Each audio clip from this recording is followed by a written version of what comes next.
Hello and welcome to another one of D's ADD videos. Today we're going to be looking at the concept of factoring by grouping by attempting to factor this quadratic trinomial.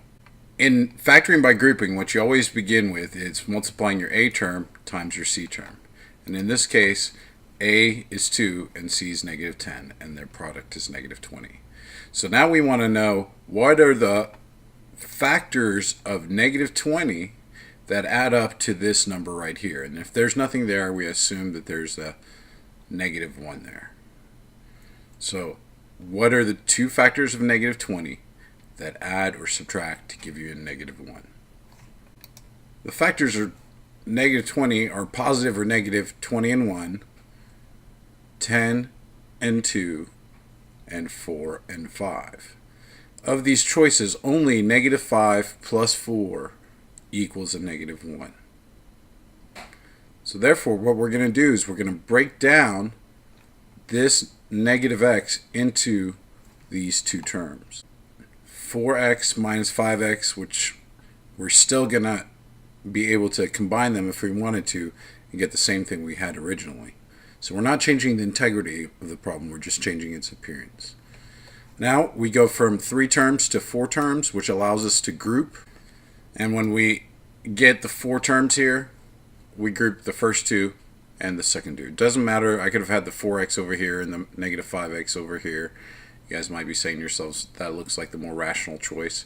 Remember, addition is commutative. You can add in any order and still get the same answer. So if you saw it the other way, that's perfectly fine. So now we're going to group the first two together and the last two together. And then we're going to factor out what's common to those two groups. In the first group, we have a 2x squared and a minus 5x, so there's only an x common to both of these. I could factor out the x. To figure out what's left, I take 2x squared and I divide it by what I have, the x. And the result is the 2x. If I do the same thing for negative 5x over x, I get a negative 5. In the last two terms, we have a coefficient of 2 that's common to both of those. So to factor it out, you're going to take 4x over 2, you get a 2x, negative 10 over 2, you get a negative 5. Alright, so if you did this correctly, you should be noticing that we have the same 2x minus 5 in this parentheses and in this parentheses. So now what we're going to do is, just like you took out the x that was common and the 2 that was common, you should notice that there's a 2x minus 5 common to both of these. So we can factor out that 2x minus 5. And when we factor out the 2x minus 5, we'll be left with the coefficients of both of these. So x plus 2. So again, that's just highlighting that whenever I factor this out and this out, I get this and that. So things should be a little bit more familiar with this factoring by grouping.